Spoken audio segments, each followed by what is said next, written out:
because for the moment they do. Our entire sense of who we are and how we connect with the rest of the world, and keep in mind the rest of the world at this point is high school, is defined by the story we tell ourselves. And Crazy Drama Day was my story. It was who I was. Crazy Drama Day came with some baggage that I wasn't expecting. Crazy Drama Day meant that I could be funny, I could even handle that awful time called sport by leaping around the soccer field like an idiot and making people laugh. But it came with some baggage, meaning that because I liked musical theatre, because I found it easier to get along with women more than I did so with men, the most common insult held against me was gay or poofda, which is a true sign of intelligence from the person who says that. And at school, I was fine with that, because I could say something like, "Why are you offering?" And they would go, and their brain would short circuit. They'd run to a teacher, "David, come on to me." "No, I'm sorry, you came on to me." Right? But in the privacy of my bedroom at home, where I was not Crazy Drama Day, at home, I would come home exhausted by the entire experience of being Crazy Drama Day at school. And I would sit at home and not speak. I would be a weird, silent alien to my parents who were going, "Who is this child?" I wouldn't sleep, I wouldn't eat, I wouldn't interact. I would just kind of go and watch oodles of Star Wars or read lots of Harry Potter and sit in my bedroom and gaze up at the ceiling and occasionally wonder with a little voice in my head going, "What if I am gay? What if no one likes me?" I don't find the idea of men entirely repulsive. Like, the idea of a naked man doesn't make me vomit the second I think of it. Surely that means I'm gay, but I don't want to be gay. I'm not gay. Damn it, I'm not gay. So by the time I get to grade 11, I'm going, "I am not gay. Look at how not gay I am. I need a girlfriend. I'm 15 years old. I haven't even kissed anyone, which basically makes me a monk. I haven't got a girlfriend. I need a girlfriend. Right. How do I get a girlfriend?"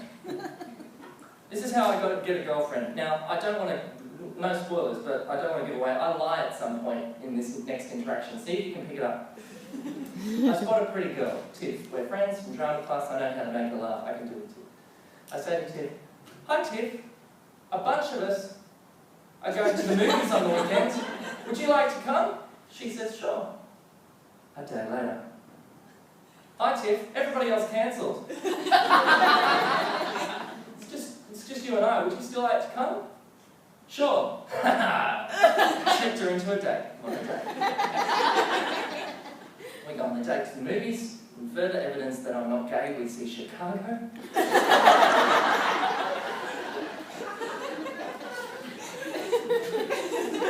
We sit and watch Chicago, and after Chicago, we're sitting in the audience giggling and laughing as teenagers do, and she says, "Is there anyone at school that you like?" Well picked up. And I say, "Maybe. Is there anyone at school that you like?" And she says, "Maybe." And then she says, "Is there anyone at school that you like?" And I say that. We cut forward 3 or 4 hours. We dig to the bottom of that particular repugnant adolescent mating ritual well. And we go, "Oh my gosh, we like each other, let's go out, yay!" And I skip manfully home. Going, "I have a girlfriend." Right, girlfriend. I have a girlfriend, yes. Not gay. Hello, call me gay, check out my girlfriend. Crazy Drama Day with a girlfriend. Straight away, yes. Now what? I have no idea. I have no idea what comes next. It occurs to me vaguely in my mind that I'm supposed to be romantic and kiss her at some point. I do not know how to kiss someone. Do you just talk to them and then kind of go, like that kind of seems like an attack. That seems weird. I'm like, maybe we dance. Like, because that's what you see in films. Like, we need to dance in the rain. But Toronto was in a drought, and I came up with this idea. I was like, I'll kiss her gently on the forehead, and then on the nose, and then on the mouth, so she knows it's coming. So that if halfway she goes, "Oh my god, he's going to kiss me," she can go, "Oh, kiss, gross, yeah," and throw up in my face. Because that's what I'm certain is going to happen. I think this woman is going to throw up in my face. Because I swear I'm going to be crap at this. I don't know how to do this, right? We decided to go out on the Sunday. By the Friday, right, I know this is it, because we're going to split up for the weekend, we're not going to see each other, except we're going to talk on MSN, which is this arcane piece of technology. Kids chat on Facebook these days, we talk on MSN. And I'm like, okay, this is it, and the schoolyard goes deserted. And it's just her and I know this is it, this is my time. And she looks up at me with these big, beautiful blue eyes, and she says, okay, I'll see you next week. And I say, okay. And she says, all right. We look at each other. There's a long silence. There's a voice in my head going, kiss her, but don't kiss her, just kiss her. There's another loud voice in my head going, don't do it, run for your life, stop. Every man for himself, hurry up. There's another voice in my head going, gay, gay, gay. Shut up! Shut up, other voice. I'm trying to kiss my girlfriend. So we're looking into each other's eyes. The silence is still gone. And I say, bye, and I leave. I freak out, because I didn't know how to do this thing. And a week later, I was still consumed with so much anxiety, so much doubt about being this gallant romantic guy that I thought I needed to be, this story that I was telling myself, that I'd gotten from different places, that I let that relationship go. Previous to that, I'd had another important female friendship, my best friend, who in the book is called Mary, and we loved each other and we made each other laugh, and she saved me from this social kind of isolation. We discovered Harry Potter together, which in the realm of like discovering things is like the most important life event ever for me. And we did that, we talked about Doctor Who and Red Dwarf and all these dorky things. And then at some point, she turned up at school with marks on her wrist. I was in about grade 9, and I couldn't understand what was going on. And it slowly dawned on me that she was hurting herself, that she was self-mutilating.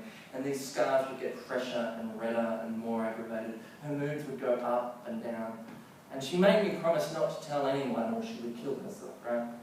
So I, as male best friend, went, I need to save this girl. And I took that on myself as a 14-year-old.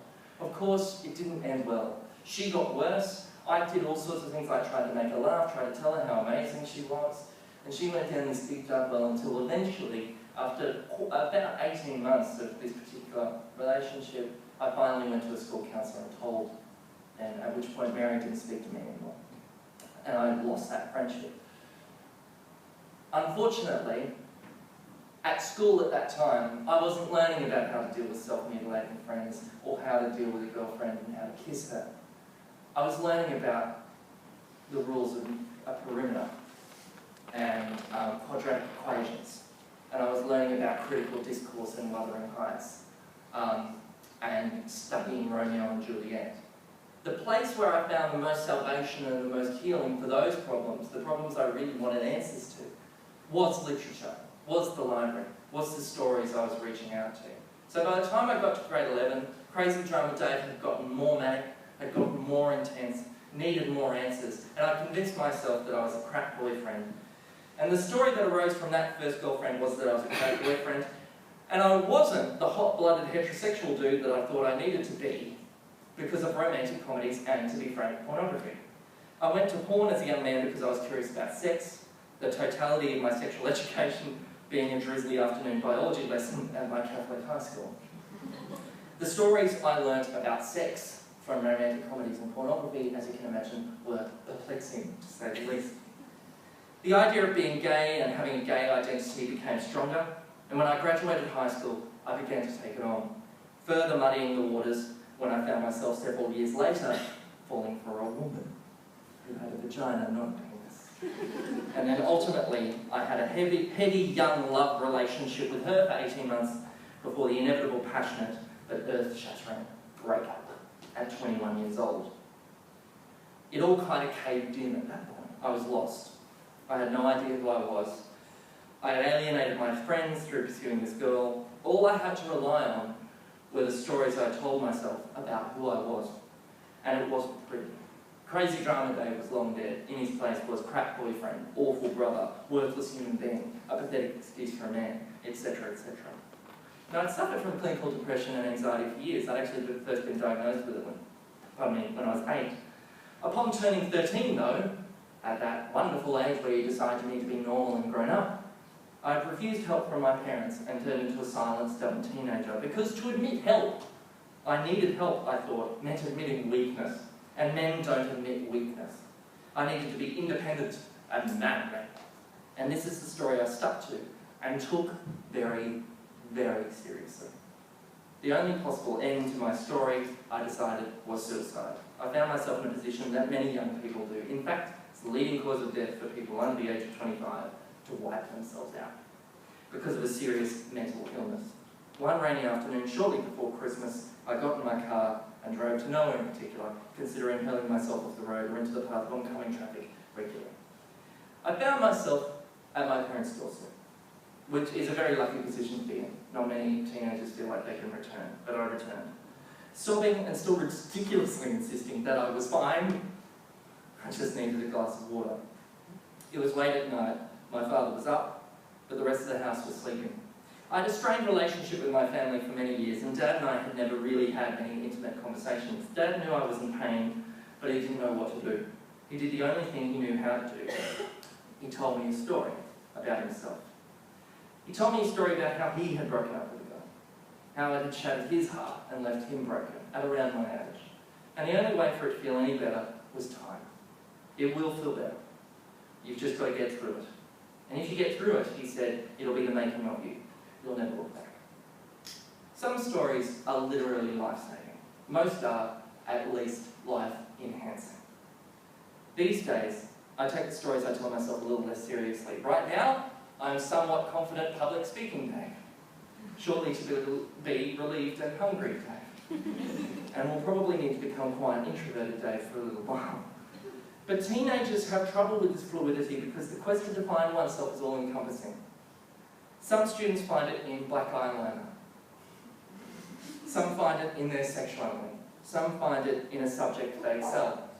Some find it in the crucifix they wear around their neck, or their general, open, generic defiance to just about everything there.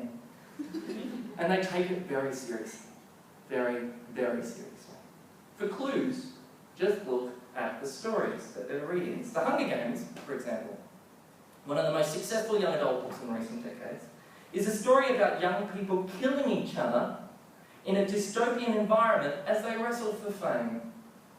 Fame, when they obtain it, is ultimately found to be empty. Kids wouldn't read this if they didn't find it relatable. For them, The Hunger Games is just a quick imaginative leap away from the high school environment where it's kill to survive. This is how darkly they are capable of perceiving the world. Why has The Fault in Our Stars resonated with millions of cancerless, relatively healthy young readers?